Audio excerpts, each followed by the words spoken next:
Hello everyone and welcome to the Happy Traveler YouTube channel.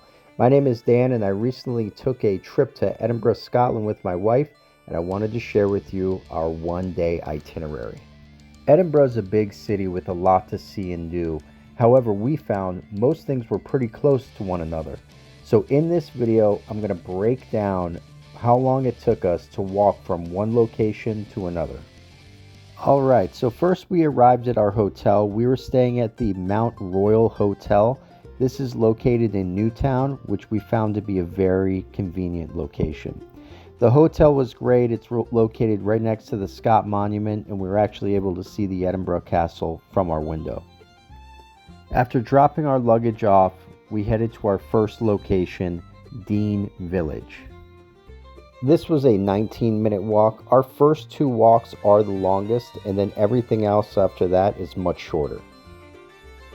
Dean Village is this beautiful small neighborhood located just outside of the city center. The pictures here are amazing, and it was a great way for us to start our day. Our next stop was Victoria Street and Victoria Terrace. This was a 21-minute walk from Dean Village. Victoria Street is this fun and vibrant area filled with interesting shops and cafes. For Harry Potter enthusiasts, it's where J.K. Rowling supposedly got her inspiration for Diagon Alley. So there is Victoria Street, and then above that is Victoria Terrace. This is a great place to stop for a coffee or a quick breakfast. Now just a 5-minute walk away is Greyfriars Kirkyard. This is a historic Edinburgh cemetery from the 1500s. And it feels like you're in the 1500s when you walk through the cemetery. It was also nice to take a moment and get away from the busy streets.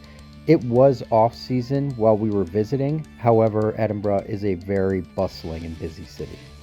The cemetery is free to visit. They do have a donation box. And just outside the cemetery is Greyfriars Bobby, which is a great little pub to pop into for a beer. On to our next location, just a 6-minute walk to the St. Giles Cathedral. One thing I loved about Edinburgh is it has this gothic, old world feel with a lot of the architecture, and the St. Giles Cathedral is a perfect example of that. And now just a 6-minute walk to our favorite place that we visited, the Edinburgh Castle. The castle sits high up on Castle Rock, which is actually an extinct volcano, and you really can't miss it. The castle is easily seen from many parts of the city. I personally have never seen anything like it, and it gave me real Game of Thrones vibes. We had booked a tour in advance, and I'm happy we did. Even with it being off-season, the tour was sold out for that day. We arrived to the castle about an hour before our scheduled time, so we went up to one of the attendants, let them know that we were early, and they let us enter the castle, which we really appreciated because it gave us a chance to keep our day moving.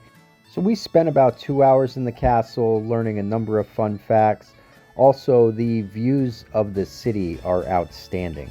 And now just a 9-minute walk from the castle back to our hotel. It's a nice walk as well. We go through the Princess Gardens and past the Scott Monument once again.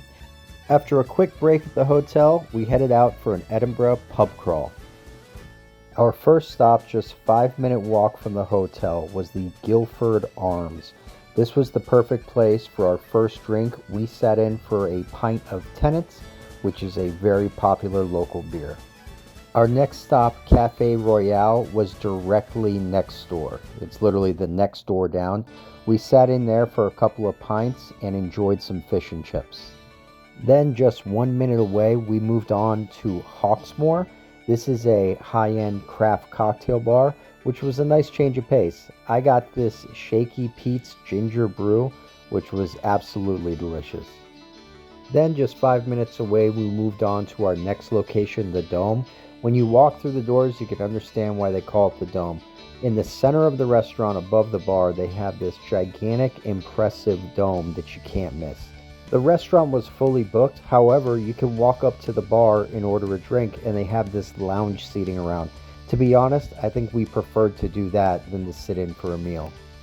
After some outstanding cocktails, we decided to head back to the hotel just 4 minutes away.